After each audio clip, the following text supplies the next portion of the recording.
Sophia Loren finally talks about Cary Grant at the age of 91. Sophia Loren was born Sophia Loren on September 20, 1934, in Rome, Italy. Most of her childhood was spent in Poti, near Naples. She had a very rough time when she was little. Italy was still recovering from war, and Lorraine grew up in a time of bombings, food shortages, and perpetual anxiety. She was small as a youngster and was once called sticchetto, which means little stick, because of how thin she was. These hard times made her strong and gave her a great understanding of the problems that regular people face. These were the traits that would later make her performances so impactful. Loren's mother, Ramilda, had a big impact on her life. Ramila, who had failed as an actor herself, saw her daughter's amazing potential and told her to enter beauty pageants as a way to get out of poverty. Sophia entered the Miss Italia contest in 1950. She didn't win the crown, but her dazzling looks and natural presence made her stand out. During this time, film producer Carlo Ponti saw her. He would later become her mentor and the love of her life. Sophia became Sophia Loren with Ponti's help, a name that would soon be known all over the world in movies. Ponti improved her image, pushed her to take acting classes, and carefully picked roles that showed off not only her beauty but also her emotional depth. Loren rapidly showed that she was more than just a pretty face. In the 1950s, she became a major player in Italian neo-realist cinema, working with some of the best directors of the time, such as Vittorio Dica. Some of the most memorable performances in movie history came from her work with Dica in the 1960 movie To Women. Loren played a mother in wartime Italy who was having a hard time keeping her kids safe. The part took away all the glitter and showed real sadness, fear, and moral strength. Sophia Loren made history by becoming the first performer to win an Academy Award for a foreign language performance. This was a big deal for her and for international filmmaking as a whole. Loren ruled Hollywood throughout the 1950s and 1960 seconds. Yet she never lost her Italian identity or energy. She acted with famous leading males including Morello Mastroianni, Cary Grant, Clark Gable, Frank Sinatra, Marlon Brando, and Paul Newman. She had great chemistry with Mastroianni, which led to classic movies like Marriage Italian Style, Yesterday, Today, and Tomorrow, and A Special Day. These performances combined humor, sexuality, vulnerability, and social commentary, solidifying Loren's status as one of her generation's most talented actresses. Sophia Loren's significance goes beyond her prizes and box office achievements. She earned many international awards, including several Golden Globes, a Grammy, a BAFTA, an honorary Academy Award, and more. But what really makes her stand out is how real she is. She refused to fit into Hollywood's restrictive standards of beauty and openly embraced her curves, her accent, her age, and her cultural background. In doing so, she changed the meaning of femininity and showed that power and weakness may go hand in hand. Sophia Loren, who was already one of the most famous movie stars of all time, made a conscious and very personal choice to step back from the fast-paced world of film at the start of the 1980s. Instead of trying to get as much screen time as possible, she chose to be selective, making each appearance an event in and of itself. This graceful withdrawal just added to her mystery, making her occasional returns to the television something that people looked forward to. When Loren came back, she did so with clear authority and timeless style. In Robert Altman's Poppert 1994, she humorously and poignantly showed how European cinema is still glamorous, and she held her own among a group of modern stars. A year later, she won over a new group of fans with the Hollywood comedy Grumpier Old Men 1995. Her warmth, wit, and captivating personality showed that she was truly ageless. Loren kept surprising and inspiring people even after decades in her career. Her appearance in the 2009 musical movie 9 was a clear sign of how famous she was around the world. The Life Ahead 2020 gave one of her best performances in her latter years. It was an intimate, very human portrayal that got praise all over the world and proved that she was a great actress whose emotional depth had only become deeper over time. Sophia Loren's marriage to Carlo Ponti Sr. was one of the longest, most complex, and most romantic relationships in the history of international cinema. A partnership that lasted for 50 years and was full of profound love, legal problems, long separations, and an unbreakable emotional commitment. Carlo Ponti Sr., an acclaimed Italian film producer who was over 22 years older than Sophia Loren, first came into her life when she was a teenager and just starting out in her career. At the time, Loren was a young woman from a poor family who had been born Sophia Loren in war-torn Italy and was having trouble finding her place in the world. Ponti saw right away that she was not only very beautiful, but also smart, disciplined, and had a remarkable presence on television. He became her coach, carefully managing her career growth, improving her acting talents, her public image, and even her name, turning her into Sophia Loren, a person who would become a worldwide sensation. As they worked together more, their friendship became into a strong and real love affair. But Ponti's marriage made things hard for them from the start. At that time, he was lawfully married to Giuliana Fiastri, and Italian law did not allow divorce. Even though this was a problem, Loren and Ponti decided to make their commitment official and got married in 1957, which they thought was a legal marriage. But the marriage rapidly caused a scandal and legal problems in very Catholic Italy.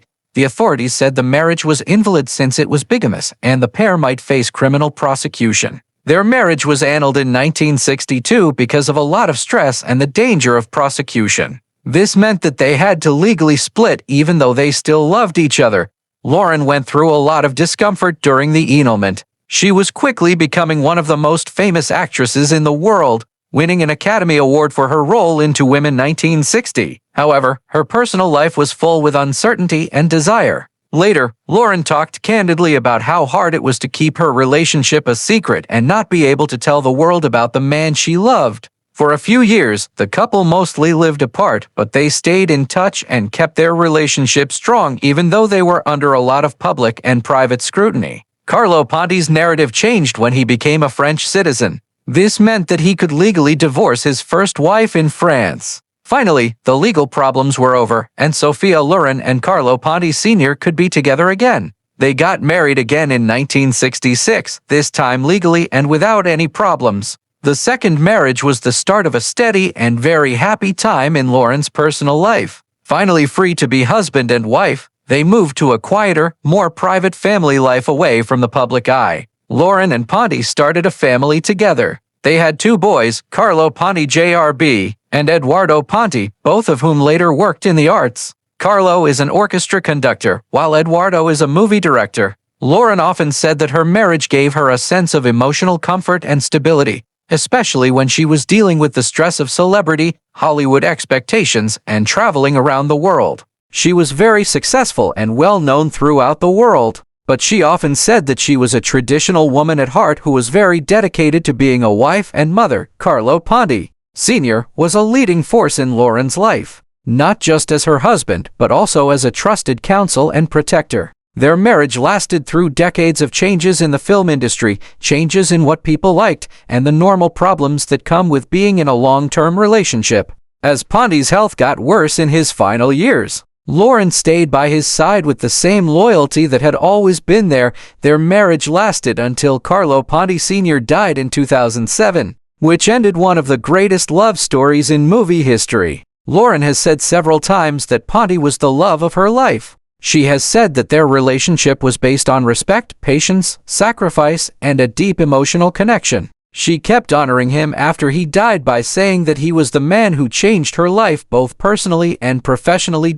In the course of Sophia Loren's life, her marriage to Carlo Ponti Sr. is more than just a biographical detail. It's a key part of who she is and proof of love that lasts through hard times, social judgment, and time itself. Sophia Loren is 91 years old and looks back on her amazing life with the help of time, recollection, and grace. One name stands out among the numerous famous people she met during Hollywood's golden age: Cary Grant. For years, Loren didn't talk much about their relationship, which led to gossip, speculation, and half-told stories about one of the most interesting close romances in movie history. Now that she is older and wiser, she has chosen to talk openly, not to make the past seem more exciting, but to honor it with honesty and love. Sophia Loren met Cary Grant in the late 1950s, when Cary was a young Italian actress trying to make it in Hollywood, which was scary at the time. Grant was already a famous person all over the world. He was known for his perfect style, sense of humor, and romantic charm.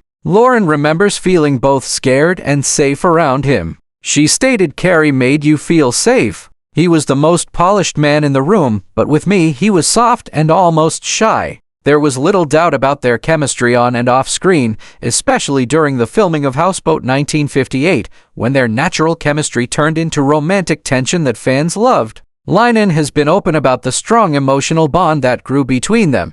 She said he wasn't just a pretty face, he paid attention. That he truly listened is really rare. In a business where ego and rivalry are common, Grant's ability to pay attention and understand emotions stood out to her. She liked how disciplined, competent, and quietly vulnerable he was. These were attributes that went against the confident image he showed the public. For a long time, there were reports that Grant wanted to marry Loren, and she doesn't dispute that he really did. Yes, he did ask me, she said quietly. More than once. But she says that life was hard. Grant was older, divorced, and well-rooted in Hollywood. Loren, on the other hand, was still very much attached to Italy and to Carlo Ponti, the man who would become her husband and lifetime partner. She said, "My heart was torn. I was young, confused, and very Italian. Family, loyalty, and my roots were very important to me." Even if there was romantic tension, Loren says that their relationship was based on respect, not regret.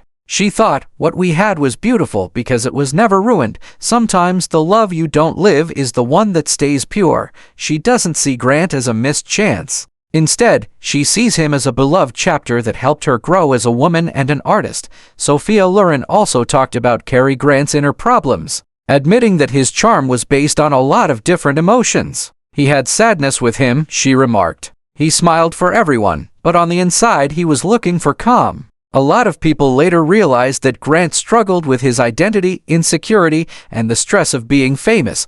Loren's kindness shows how well they understand each other. Loren is thankful now that he is 91 years old instead of wanting. "I was incredibly fortunate." She said that even for a minute being loved by Cary Grant was a blessing. She thinks that time has given her the freedom to speak her mind without worrying about being judged or misunderstood. You defend yourself when you're young. You preserve the truth when you are old. Sophia Loren's observations give us more than a peek inside a famous Hollywood romance. She talks about love, choice, and how memories that aren't changed by time have a quiet dignity. Cary Grant still calls herself a gentleman of the heart, and even if their tale isn't concluded, it will always be one of the most moving what-ifs in classic movies.